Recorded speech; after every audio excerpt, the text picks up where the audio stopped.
So now we're going to look more specifically at just the artist, right? So with respect to the artist as such, the first aspect is the fact, and the second aspect is self-control.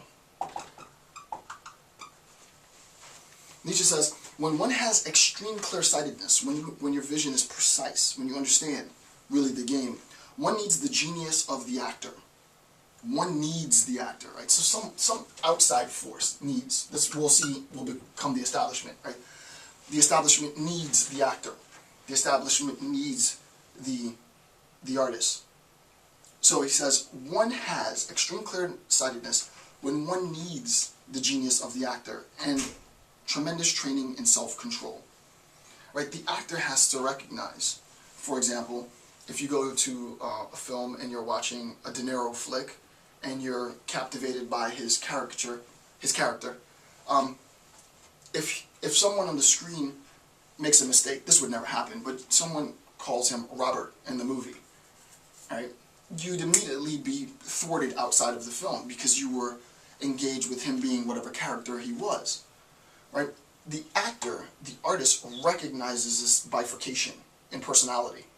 There's the persona that I project, Jason J. Campbell, and then there's Jason at home. The two never shall meet, really, right? There's a huge line of demarcation between my public persona as artist. I don't necessarily think what I do is art, but you get the idea. There's a huge demarcation between Jason J. Campbell, the persona, and Jason Campbell, the person. The artist makes this recognition. I have to have a high level, the artist has a high level of self-control in order to manipulate and be able to be flexible in this oscillation. You can imagine Jay-Z as the public persona is different from Sean Carter, the dad, Sean Carter, the husband, the brother, the uncle, right? He recognizes that when he comes home, he can't be Jay-Z to his family. He can't be. Right? Nobody wants to live with that guy, right? It's like, wow, the ego of this guy to think that he's Jay-Z at home. No, he oscillates, he recognizes it. There's a high degree of self-control. What ends up happening is that the establishment buys into the artist, the actor, who has the greatest degree of self-control. I need you to play the part at this moment of character X. And while you're playing this part, you shouldn't let your personal biases interfere with the part that you're playing. Right? What the artist does, what a good artist does, is an artist is able, and this is my belief personally, I've read quite a bit on the subject, but what the artist does in projecting the work is the artist recognizes that the work actually sits outside of him or herself. Right? Though I am the source of this product, I am not the product. Right? It sits outside of me. So for example, one last example and then I'll move on. I did the bibliophage video, and I'm literally eating the book, right? I'm literally going through eating a page out of Nietzsche's text. If you were to interpret that act, the act of being a bibliophage, in a low context, you would miss the artistic aspects of it. The low context is he ate a page out of the book, right? Very low contextual. It is what I saw it as. It is as I saw it as. It is what I saw it as. I ripped the page out and I ate it. Very low context. Very, very high context. Well, there's many different ways that you can contextualize it high, but one aspect is what's rather obvious, right? It's a matter of ingesting the power, of incorporating it into my being and such, right? Very, very high contextually interpretation in order to make sense of the meaning of the act. The act isn't just simply ripping a page out and eating it. It's a very, very low context interpretation, right? It's rather obvious that that's what happened. In order to make sense of the meaning, you need a higher context, which is why the actor, the artist, really needs to be versed in very high contextual means of interpretation. Right? The act of producing the artistic work is itself a very, very highly contextualized act. Okay, so if we look, and I'm going to look to note 378, if we look at note 378, what Nietzsche, I think, does, which is amazing, so we're going to look at the artist as genius. Okay, so this is going to be one and the same person, just different aspects of the person. Nietzsche calls this understood. He uses the word U-N-D-E-R-S-T-O-O-D. This is the understood self. And this is the concealed self. Same person, all same person. E-A-L-E-D, self. Alright, so we have the concealed self, the artist as genius, and the understood self. And what ends up happening is that the idea of self-control is contained within all three aspects. The artist has to have the self-control to be able to regulate between the concealed self and the understood self. So here's what Nietzsche says. This is from note 378, bottom of page 68. Quote, "Thou shalt not lie." So we know that one of the commandments says you can't tell a lie. Obviously, Nietzsche is going to critique this concept, right? He's not going to agree with the claim. So, "Thou shalt not lie.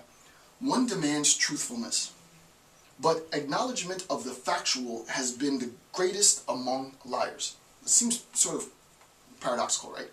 But acknowledgement of the factual, of what exists, of what is, and I'm not going to get into the ontological at this point, has been greatest among people who lie.